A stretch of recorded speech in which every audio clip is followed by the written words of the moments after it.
بعد اللہ جل جلالہ نے آپ صلی اللہ علیہ وسلم کو آخری رسول، خاتم النبیین، سارے انسانوں ہی نہیں سارے انبیاء سے افضل بنا کر مبعوث فرمایا۔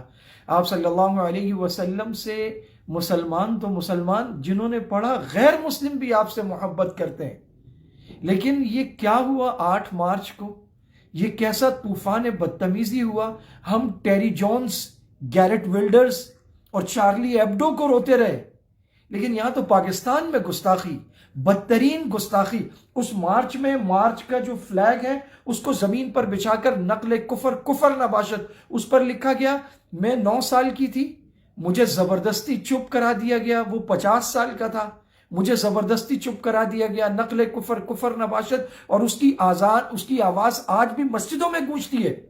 امی عائشہ رضی اللہ تعالی عنہا کی طرف اشارہ ہے کہ آپ کی عمر مبارک کم تھی، اور آپ صلی اللہ علیہ وسلم کا بتایا جا رہا ہے کہ آپ صلی اللہ علیہ وسلم کی عمر 50 سال تھی۔ یہ پاکستان میں ہو رہا ہے، یہ وہاں ہو رہا ہے جہاں ریاست مدینہ کی بات ہو رہی ہے، یہ اس کی ناک کے نیچے ہو رہا ہے، جو مدینہ کی رٹ لگائے نہیں تھکتا۔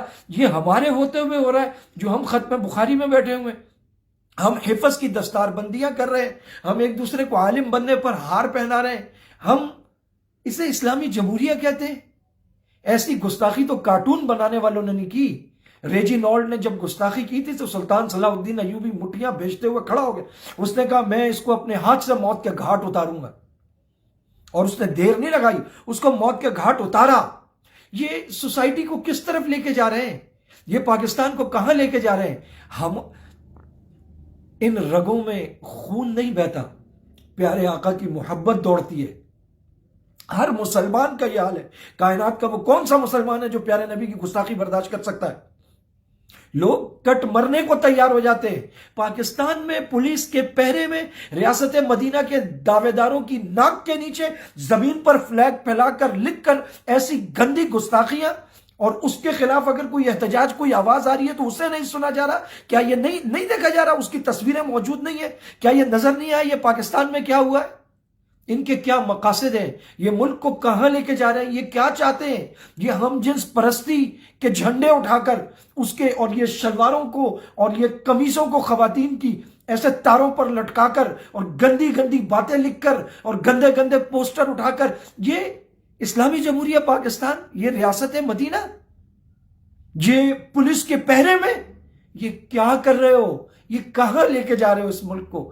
اللہ کا واسطہ ہے، یہ اسلامی جمہوریہ پاکستان ہے۔ یہ ملینز قربانیوں کے بعد 20 25 30 40 لاکھ قربانیاں ہمارے آباء و اجداد مسلمانوں نے دی کہ ایک ایسا ملک ہوگا جہاں لا الہ الا اللہ نافذ ہوگا، جہاں محمد الرسول اللہ کا نظام نافذ ہوگا۔ محمد الرسول اللہ صلی اللہ علیہ وسلم کا نظام تو کیا نافذ کرو گے؟ ان کی عفت، ان کی عصمت، ان کی ناموس محفوظ نہیں۔ امام احمد بن حنبل سے پوچھا گیا اگر امت اپنے نبی کی ناموس اور عزت کی حفاظت نہ کر سکے تو کیا کرے؟ فرمایا اسے مر جانا چاہیے، اسے جینے کا کوئی حق حاصل نہیں ہے۔ یہ ہو کیا رہا ہے؟ خدا کی قسم دل خون کے آنسو ہو رہا ہے، جگر پھٹ رہا ہے، سمجھ میں نہیں آ رہا کہاں جائیں، کہاں ٹکر ماریں، کس سے بات کریں۔ یہ چند لفنگی عورتیں، یہ بے پردہ بدقماش عورتیں، اور یہ اٹھ کر پیارے آقا کی توہین کر رہی، امی عائشہ ام المومنین رضی اللہ تعالیٰ عنہ کی تنقیص کر رہی ہے۔ پورا ملک چیخ رہا ہے اس وقت، اور کسی کے کان پہ کوئی جوں نہیں رینگ رہی۔ اس کے لیے آواز اٹھانی ہوگی، اس کے بغیر کوئی چارہ نہیں ہے۔ یہ معاملہ کسی صبر کا، یہ کسی تحمل، کسی بردباری کا نہیں ہے۔ یہ معاملہ آقا کی عزت کا، آقا کی عصمت کا، آقا کے ناموس کے تحفظ کا، امہات المومنین کا۔ یہ مسئلہ اس کے لیے مسلمانوں کو اٹھنا ہوگا۔ وآخر دعوانا ان الحمد للہ رب العالمین۔